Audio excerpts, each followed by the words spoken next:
It seems like everyone who's even mildly interested in Rocket League has seen this goal by now.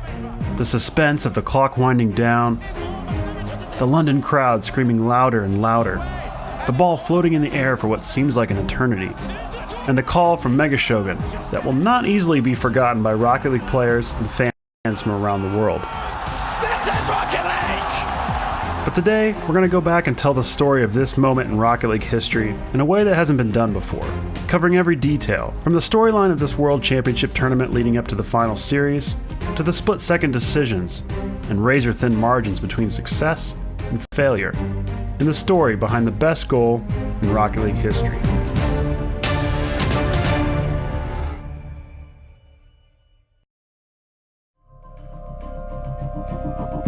Our story really begins in the RLCS before this one, Season 4 in Washington, D.C.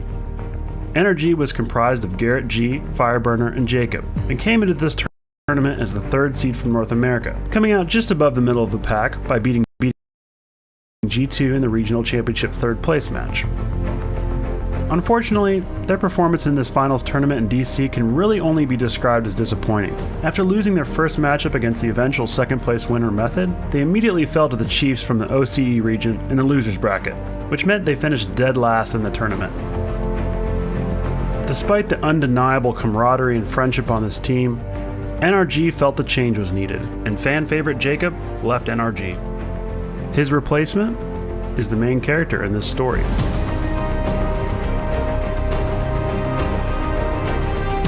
Just 15 years old at the time, Justin was a mechanical god. But how would he perform on Rocket League's biggest stage? NRG took a chance and picked him up.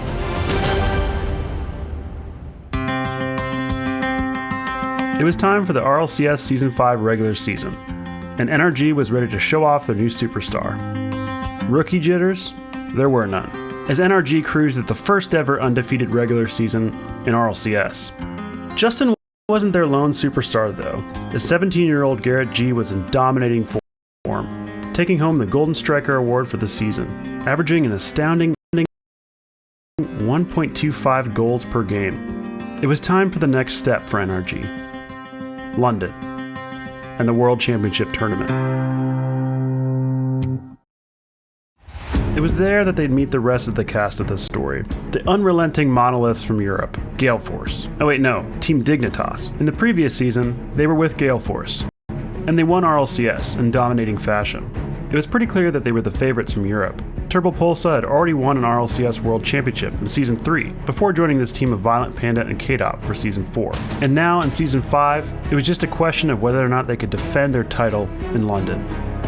Both NRG and Dignitas came out hot, each winning their first series 3-1, which meant they were ready for their first clash in the tournament, on day 2. In this first meeting, NRG came out on top, sending Dignitas to the lower bracket. NRG continued dominating by sweeping Complexity, a team that was looking really good up till this meeting, which meant NRG was going to the grand finals. It was the last day of the tournament in London, and Dignitas had a long road ahead of them, through the losers bracket. But as the day went on, Dignitas just got better and better and better. As the final match drew near, you could feel the crowd in the arena sensing the impending clash of the two titans. And what a clash it was. Since NRG had yet to lose in this double elimination tournament, Dignitas needed to win 2 series in a row against NRG in order to win the championship. And hot off their 3 victories that day, Dignitas beat NRG in a convincing fashion 3-1 in that first series, which meant it would come down to that final series, the bracket reset. This last series saw some of the best goals in the tournament, as these 2 elite teams traded shot after shot.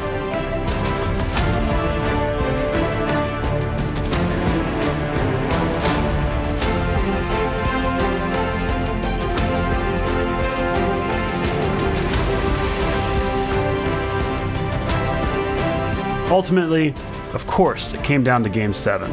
You couldn't have written a better script. Held back now. With less than a minute left, the game was tied. But with time ticking down, Turbopolsa found the back of the net. With goals being so hard to come by this entire series, It really seemed like this was the championship-winning goal. The crowd could sense it. It was all over. Or was it? And now the moment we've seen 1,000 times. But this time, let's break down what caused everything to fall so perfectly into place to set up the goal of the tournament. In order to see how close the margins on this goal were, I'm going to be using the measurement used in the Rocket League world, called Unreal Units, which is the size of a centimeter. For reference, the Octane is 144 Unreal Units long, or 1.44 meters, which is about 4.7 feet for us Americans. Thankfully, we all use minutes and seconds to refer to time, so that'll be easy enough. So let's discover what exactly happened on this play. The purpose of this portion of the video is not to deeply analyze the decisions of the players in this sequence, but rather take a closer look at the results of those decisions. We begin shortly after kickoff, with the clock hitting 0 seconds, and the ball careening into the sidewall toward NRG's side.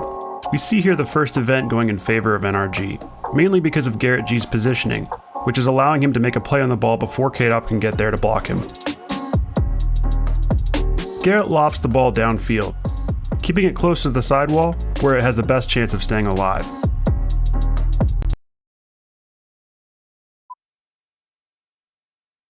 I'm a serious gamer.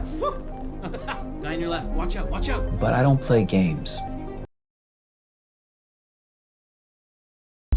At this point, the players on the field are acting on pure instinct. We have the luxury of looking back and analyzing this play. Violent Panda may have been able to kill the ball with a soft touch toward the ground here, but he doesn't want to take the risk to set up an NRG attacker, so he sends the ball deep into NRG territory.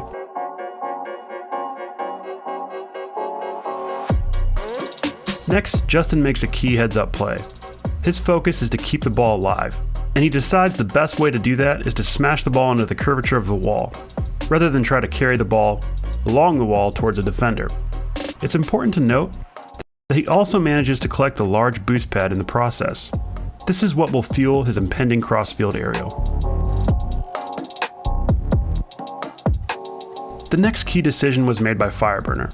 Realizing he's on the inside of the rotation with Garrett G, he knows he's the one that needs to challenge the ball, and quickly, before a Dignitas player can kill it, ending the game. The Dignitas player that is challenging is Turbopolsa. He reacts to the bounce of the ball and flies into challenge in less than 1.29 seconds. However, Fireburner has also reacted very quickly, as we see in real time. Justin has put the perfect amount of power on this bounce clear. Just a little more distance in this ball means Turbopolsa will get there first, and has a huge advantage in this challenge. It's important to note that he actually does have the high ground here. He tilts his car to the left to try to get as much vehicle surface area on the ball as possible. However, Fireburner is not known for his 50-50 challenges for nothing. His approach is perfect, angling his nose up under the ball as near to the center of it as possible. This means the path of least resistance is now heading in the direction Turbo has angled his car, off to his left, Fire's right.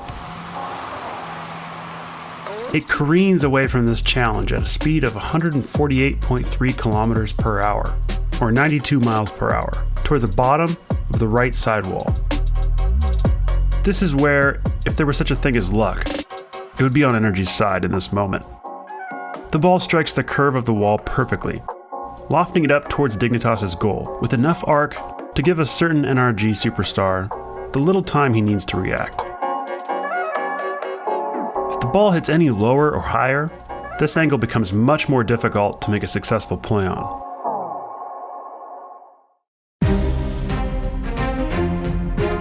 Here, Justin has read the bounce of the ball, and in just 0.6 seconds of processing the projected path of the ball, he begins his flight across the field. Notice he has 44 boost. Collecting that large boost pad earlier has allowed him to get into this attacking position so quickly, with that amount of boost remaining. And just before he takes off, he gathers this last, small boost pad, giving him 56 boost to attempt his shot.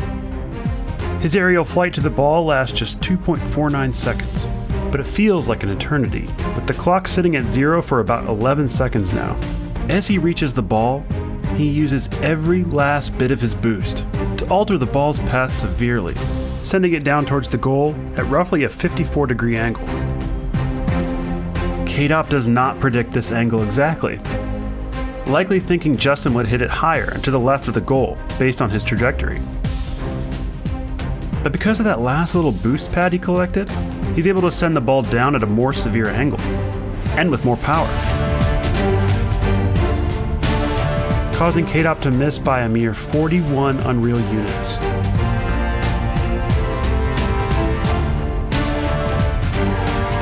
In its downward path, the ball also nearly hits the ground, coming within 77 Unreal units of the floor, before it completely crosses the goal line.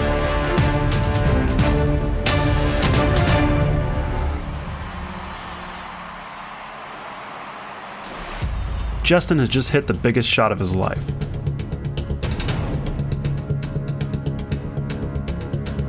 The rest of the story is a little anticlimactic. Dignitas are able to quickly regroup and capitalize on a critical defensive error from NRG. Even the best goal in Rocket League history to date does not faze this team of champions, as they take home their second consecutive World Championship and third for Turbopolsa.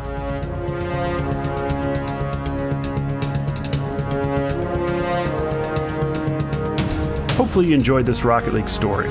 If you'd like to see more of this style video, make sure to let me know in the comments, especially if there's a specific moment or storyline you'd like to see me do a video on. The best thing you can do to support me is to like this video and subscribe to my channel. Thanks for watching, and good night.